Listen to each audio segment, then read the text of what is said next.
Assalamualaikum warahmatullahi wabarakatuh. Saya kelompok 2 akan mempresentasikan yang berjudul Pemikiran Pendidikan Berbasis Filsafat. Dalam filsafat di sini yaitu pengertiannya filsafat dapat ditinjau dari 4 segi, yaitu yang pertama segi sematik, yang kedua segi praktis, yang ketiga yaitu segi umum, yang keempat segi khusus. Yang pertama yaitu segi sematik. Dari segi sematis itu atau tata bahasanya itu dia berasal dari bahasa Arab yang artinya falsafah. Nah, dari bahasa Yunani dia berasal dari philo sama sophie, yang artinya kalau philo yang artinya cinta, kalau sophie yang artinya kebijakan atau hikmah. Jadi orang di sini itu orang yang belajar filsafat itu dapat menjadi orang yang bijaksana, arif, dan dapat menyelesaikan masalah-masalah praktis. Yang selanjutnya yaitu segi praktis. Segi praktis ini bersifat berpikir. Jadi setiap orang itu pasti berfilsafat. Ya, setiap orang pasti berfilsafat. Setiap yang berfilsafat dinamakan filsuf. Nah, kriteria dari filsuf sendiri itu dalam keterangannya disebut sebagai orang yang arif, sebagai orang yang berilmu, sebagai orang yang berjiwa tenang, sebagai pemikir, dan sebagai pencipta dari pandangan terhadap kebenaran. Itu kriterianya. Selanjutnya yaitu dari segi umum. Dari segi umum itu diartikan sebagai ilmu pengetahuan yang menyelidiki hakikat segala sesuatu untuk memperoleh kebenaran. Selanjutnya dari segi khusus itu filsafat itu dipengaruhi oleh beberapa faktor, diantaranya waktu, keadaan, dan orang. Hal itu tidak terlepas dari perkembangannya filsafat itu tersendiri, sehingga timbulnya berbagai pandangan atau pendapat atau aliran yang mempunyai khususnya masing-masing.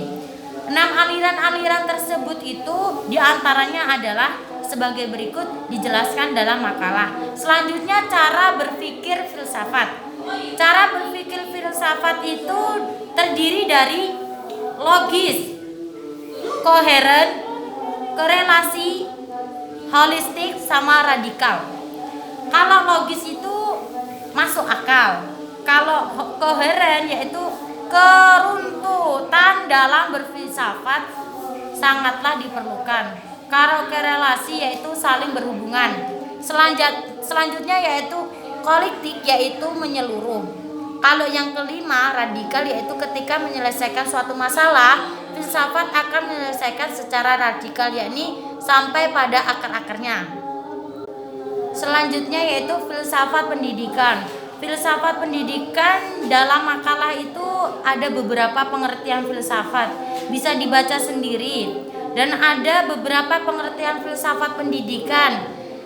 Yang pertama yaitu filsafat pendidikan adalah pengetahuan yang menyelidiki substansi pelaksanaan pendidikan yang berkaitan dengan tujuan, latar belakang, cara, hasil, dan hakikat ilmu pendidikan yang berhubungan dengan analisis kritis terhadap struktur kegunaannya. Yang selanjutnya yaitu filsafat pendidikan adalah pengetahuan yang memikirkan hakikat pendidikan secara komprehensif dan kontemplatif tentang sumber, seluk-beluk pendidikan, fungsi, dan tujuan pendidikan. Jadi, dalam kesimpulannya di atas itu, filsafat pendidikan dapat dilakukan pada segala macam bentuk pendidikan, termasuk pendidikan Islam, dengan menentukan prinsip-prinsip dan kepercayaan yang berasal dari ajaran Islam atau sesuai dengan jiwa Islam yang mengandung kepentingan pelaksanaan dan bimbingan dalam pendidikan. Selanjutnya yaitu filsafat pendidikan Islam. Filsafat pendidikan Islam itu di situ ada menurut pendapat-pendapatnya. Nah, dari pendapat tersebut dapat disimpulkan bahwa filsafat pendidikan Islam adalah ilmu yang mengkaji secara khusus, mendalam, dan menyeluruh tentang pendidikan untuk memberikan jawaban terhadap permasalahan atau pertanyaan terhadap pendidikan Islam. Di samping itu juga pelaksanaan pandangan filsafat dan kaidah-kaidah dalam pendidikan serta dalam berpikir secara mendalam dan penuh kebijakan untuk menemukan substansi pendidikan sampai dengan teori-teori pendidikan dan ilmu pendidikan Islam. Cukup sekian presentasi dari saya. Apabila ada salah ketika saya mengucapkan, mohon maaf sebesar-besarnya. Wassalamualaikum warahmatullahi wabarakatuh.